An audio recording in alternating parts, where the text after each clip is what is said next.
Already subscribe कर दिया है तो प्लीज आप इस वीडियो को लाइक करें अगर आपको ये वीडियो अच्छी लगती है। चलिए ज्यादा टाइम वेस्ट ना करते हुए सीधे बढ़ते हैं अपने टॉपिक पे।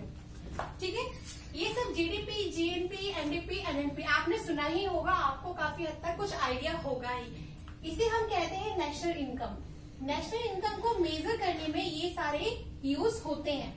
ठीक है, अब नेशनल इनकम क्या होता है? National income measures the value of the final value of, ठीक है, the final value. Final value का क्या मतलब है मैं आपको बताऊंगी। ठीक है, ये सब इंपॉर्टेंट टर्म्स हैं। Measures the final value of goods and services. ठीक है, गुड्स एंड सर्विसेज। अब इसका भी मैं आपको बताऊंगी गुड्स एंड सर्विसेज क्या होते हैं। टर्न आउट यानी कि बन के ये सेल भी हो गए, they are sold out. Turn out during a given period. Given period से यहाँ पे मतलब है फाइनेंशियल पीरियड। ठीक है, आप सब जानते हैं फाइनेंशियल पीरियड कब से कब होता है।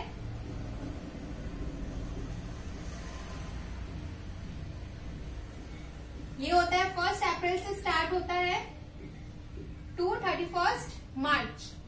ठीक है, एनुअल ईयर होता है जैन टू दिसंबर और फाइनेंशियल ईयर होता है अप्रैल टू मार्च। नॉर्मली यही पीरियड रखा जाता है किसी भी चीज को मेजर करने के लिए या कुछ भी करने के लिए फाइनेंशियल ईयर ही रखा जाता है।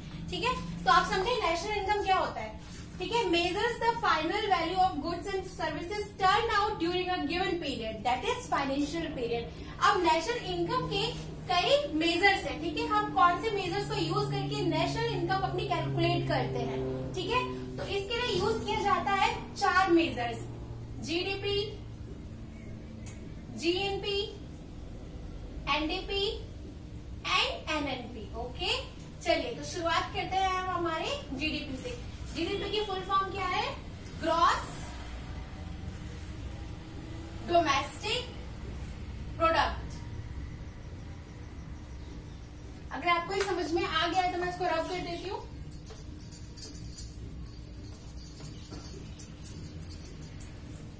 Gross domestic product. ओके, ये होता है हमारा जीडीपी। ग्रॉस का मतलब आप क्या समझते हैं? पहले तो हम देख लें कि जो टर्म है इस टर्म का मतलब क्या है। ग्रॉस का मतलब अगर इजी लैंग्वेज में कहूं तो ग्रॉस को हम टोटल भी बोल सकते हैं। अब टोटल से आप समझ चुके होंगे कि क्या होता है ग्रॉस। ठीक है, ग्रॉस डोमेस्टिक। डोमेस्टिक का मतलब आप समझ रहे हैं, यहाँ पे हम घरेलू जिसे कहते हैं। ठीक है, यहाँ पे हम बात कर रहे हैं अपनी कंट्री की, यानी कि डोमेस्टिक का मतलब वो चीज जो हमारे अपनी कंट्री के विद इन जियोग्राफिकल बाउंड्रीज में है। ठीक है, घरेलू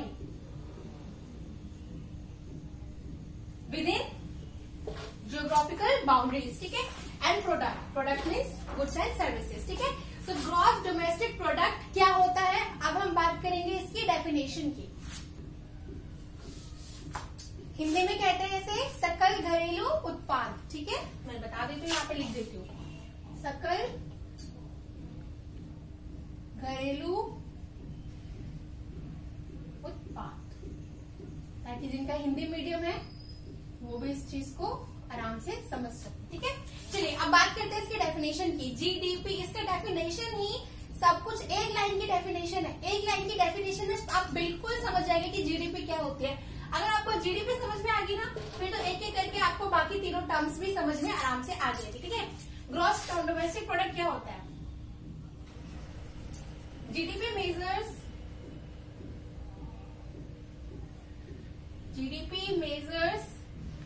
the value of production of final goods and services. ठीक है, final goods and services within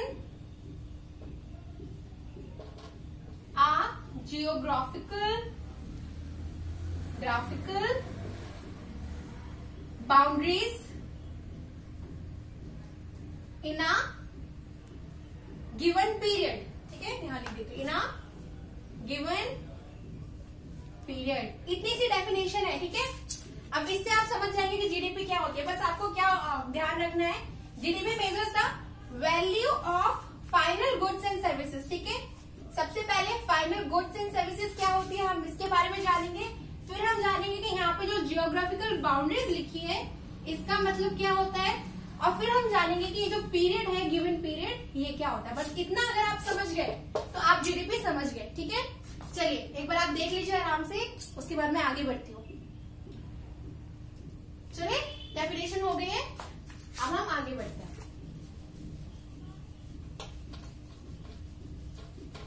तो मैंने आपको कौन सी 3 चीजें बताई हैं। सबसे पहले मैंने आपको बोला है value of final goods and services. अब आप देखो, जितनी भी चीजें बनती है, ठीक है, जो भी प्रोडक्ट्स बनते हैं वो एकदम से सीधा प्रोडक्ट नहीं बन जाता है। उसको पूरा करने के लिए छोटी छोटी छोटी चीजें मिलती हैं, तब जाके वो फाइनल गुड बनता है। यानी कि अगर मैं आपको एग्जांपल दूं, किसी भी चीज का एग्जांपल दे सकती हूँ, जैसे कि किस चीज का दूं, गाड़ी का देती हूँ, ठीक है, कार का देती हूँ। कार मान लो हमारा फाइनल प्रोडक्ट है। क्या है हमारा फाइनल प्रोडक्ट, पर सीधे गाड़ी नहीं गई मशीन पर गाड़ी बन के आ गई, ऐसा तो नहीं होता है। इसको बनाने के लिए बहुत सारे छोटे छोटे जिन प्रोडक्ट्स का यूज होता है उनको कहते हैं इंटरमीडिएट प्रोडक्ट्स, ठीक है। यानी कि जैसे कि इंजन, कार की बॉडी होगी, ठीक है, और ऐसे बहुत सी चीजें, बहुत सारी छोटी छोटी बहुत सारी चीजें लगेंगी। तो ये जो सारी चीजें लग रही है इनको हम बोलते हैं इंटरमीडिएट प्रोडक्ट्स। और ये तो सब जानते हैं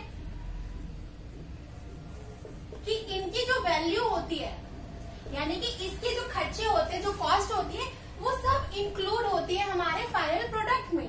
होती है, बिल्कुल होती है, ठीक है। जो हमारे हमसे गाड़ी के जो पैसे लिए जाते हैं 5 लाख, वो सब, उन सब में इन सब की वैल्यू इंक्लूड है।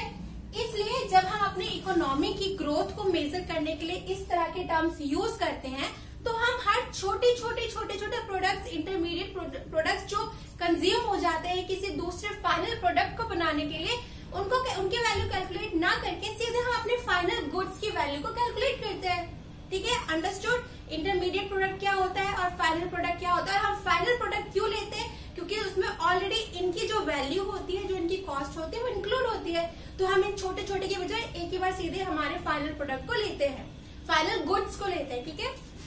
चलो अब ये गुड्स है, अब जहां जहां गुड्स लिखा जाएगा एंड करके सर्विसेज भी लिखी जाएगी। एंड करके सर्विसेज क्यों लिखी जाएगी, क्योंकि सिर्फ जो हमारी इकोनॉमी है वो चलती है सिर्फ गुड्स के खरीदने बेचने से नहीं, बल्कि सर्विसेज से भी चलती है। जैसे कि अगर हम इस गाड़ी की ही बात कर ले, हमने गाड़ी खरीद ली, ठीक है, फिर ये सर्विस के लिए जाती है। छोड़ो सर्विस के लिए, गाड़ी गंदी होती है, हर महीने हर हफ्ते हम उसको जाते हैं कार वॉश के लिए लेके जाते हैं। तो जब हम इसको कार वॉश के लिए लेके जाते हैं, जिस भैया के पास हम जाएंगे, उन भैया को हम पैसे देंगे। क्यों देंगे उनको पैसे, ताकि वो अपनी सर्विस दे, ठीक है, वो अपनी सर्विस देंगे, हमारी गाड़ी को साफ कर देंगे और हम अपनी गाड़ी को लेके वापस आ जाएंगे। अब हमने जो उन्हें पैसे दिए हैं, बदले में उन्होंने हमें कोई सामान तो नहीं दिया ना, उन्होंने हमें क्या दिया, उन्होंने सर्विस दी। तो इसलिए जो सर्विस होती है वो दिखती नहीं है, सुनाई नहीं देती है, लेकिन उसकी वैल्यू, इंपॉर्टेंस गुड्स की ही जितनी है, क्योंकि वो भी ट्रेड में आती है, काउंट होती है। जैसे कि अगर मैं टीचर हूँ, मैं आपको पढ़ा रही हूँ, तो मैं आपको कुछ सामान तो नहीं दे रही हूँ ना। हाँ, आप मुझे पैसे दे रहे हो, क्यों दे रहे हो मुझे पैसे, क्यों आप मुझे फीस देते हो, ताकि मैं आपको अपनी सर्विसेज दे रही हूँ। तो goods and services are equal, ठीक है, और दोनों को कैलकुलेट किया जाता है, ठीक है। तो गुड्स एंड सर्विसेज का मतलब आप समझ गए यहाँ पे। चलिए अब हम बढ़ते हैं आगे और बात करते हैं जियोग्राफिकल बाउंड्रीज के बारे में। अब मान लो कि कोई सामान बना है, और सामान बना है हमारा दिल्ली में। यहाँ पे मैं स्टेट की बात कर रही हूँ बस आपको समझाने के लिए, कि मान लो कि अगर कोई सामान बनता है दिल्ली में, तो उसका जो भी है कॉस्ट है, वैल्यू है, इनकम है, जो भी है, रेवेन्यू है, वो दिल्ली का ही होगा, वो राजस्थान का थोड़ी ना हो जाएगा। यानी कि जो चीज जहाँ पे उत्पाद होती है, जिस चीज का जहाँ प्रोडक्शन होता है, जहाँ वो चीज बिकती है, उसकी वैल्यू वही काउंट होती है, राजस्थान में काउंट नहीं होगी, दूसरे स्टेट में काउंट नहीं होगी। जियोग्राफिकल बाउंड्रीज, यहाँ पे हम बात कर रहे हैं कंट्री की, क्योंकि हम नेशनल इनकम निकालते हैं हमारी कंट्रीज की, सारी कंट्रीज निकालती हैं। क्यों निकालती है? ताकि उनको पता चले कि उनकी इकोनॉमी कैसी चल रही है, उनकी इकोनॉमी कितनी बूम कर रही है, कितना क्या चल रहा है।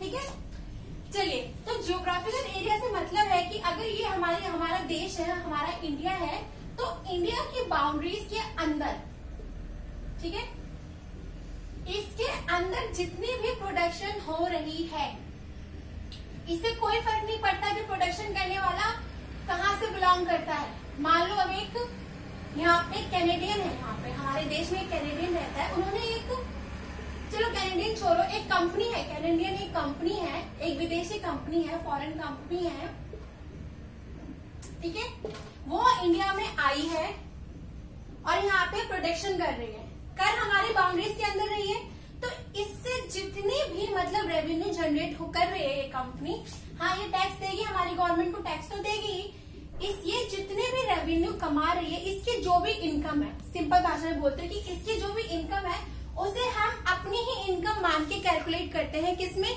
जीडीपी।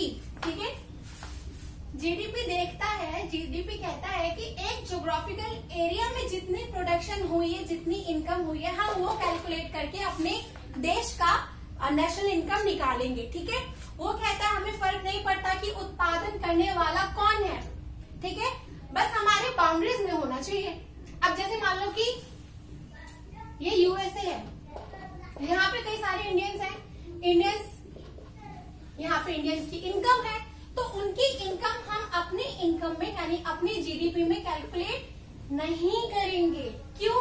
क्योंकि वो हमारी बाउंड्रीज में है नहीं। अगर आप हमारी बाउंड्री से बाहर चले गए तो आपका खर्चा, आपकी इनकम सब आपकी हमारी बाउंड्री से बाहर है, हम अपने देश की जीडीपी निकालते वक्त उसको कैलकुलेट नहीं करेंगे। ये बहुत ही नॉर्मल सी चीज आप समझ गए होंगे कि एक बाउंड्रीज के अंदर यानी हमारे देश के अंदर अगर प्रोडक्शन हो रहा है तो करने वाला चाहे फॉरेन कंपनी क्यों ना हो, कोई फॉरेनर ही क्यों ना हो, उसकी इनकम हम अपने देश की इनकम में कैलकुलेट करते हैं।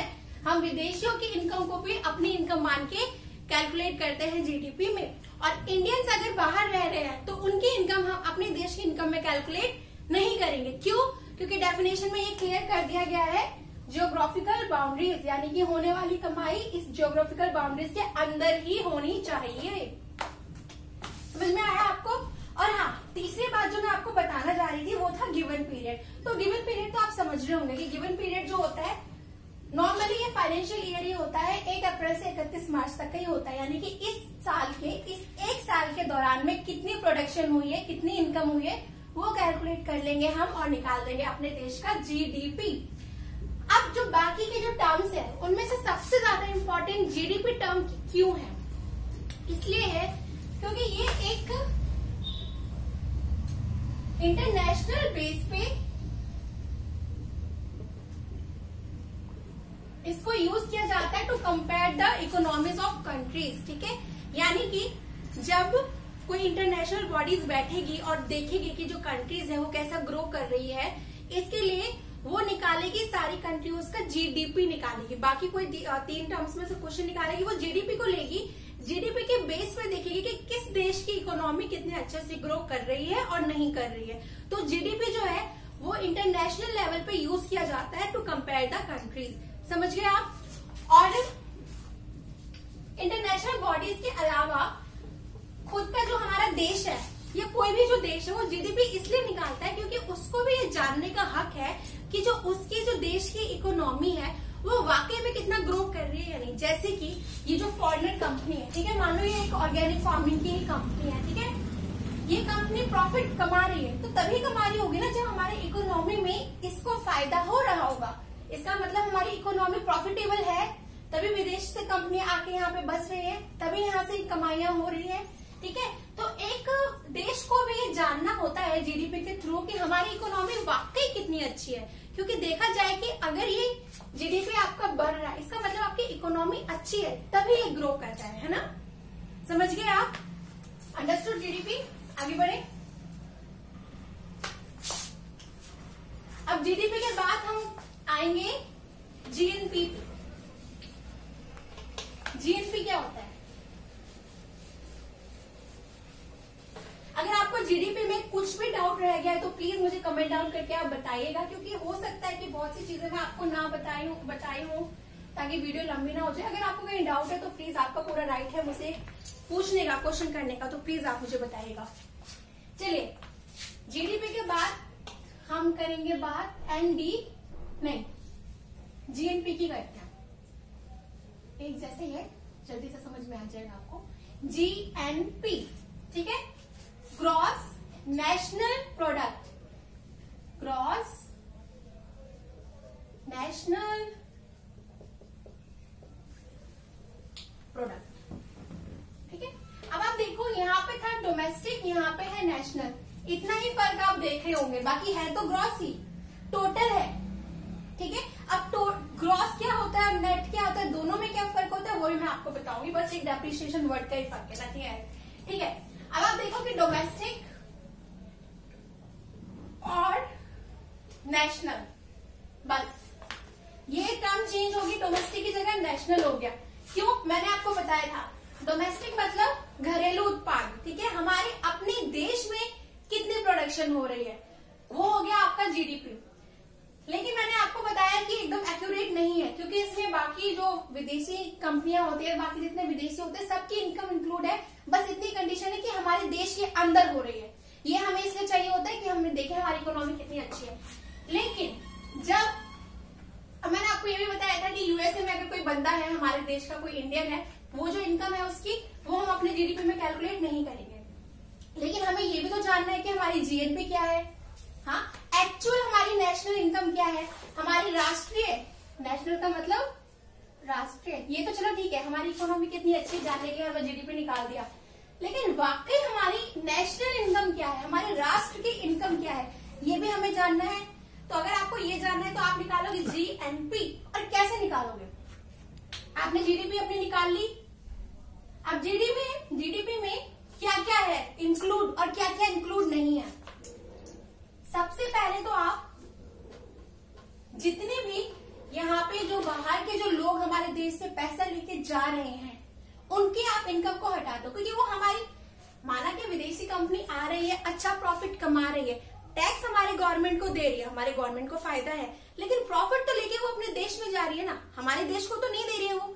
हमारे देश को कौन दे रहा है? जो बाकी दूसरे देशों में हमारे अपने इंडियंस है, वो जो कमा रहे हैं, वो कमाई लेके लाएंगे इंडिया में, वो लेके आएंगे ना हमारी कमाई हमारे देश में, ठीक है। तो बस यही करना है, इतना सा सॉर्ट आउट करना है कि जो पैसे हमारे देश से बाहर जा रहे हैं उनको माइनस करो, और जो बाहर से आ रहे हैं उनको ऐड करो। आ गया आपका जीएनपी, आ गया आपकी राष्ट्रीय इनकम। जीडीपी में से माइनस कर दो इनकम टू अब्रॉड, और क्या ऐड कर दो? Income from abroad. बस इतना सही है।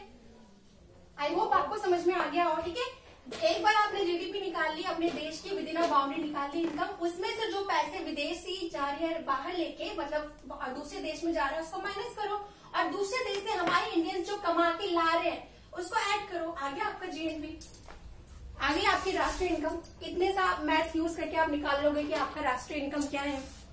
अंडरस्टूड? देख लीजिए एक बार अच्छे से। चलिए बढ़े आगे। ठीक है, जीडीपी हो गया, जीएनपी हो गया। नेशनल इनकम निकालने के लिए ये सब यूज किया जाता है। अब बचे हुए दो कौन से हैं? एक है आपका एनडीपी और एक है आपका एनएनपी।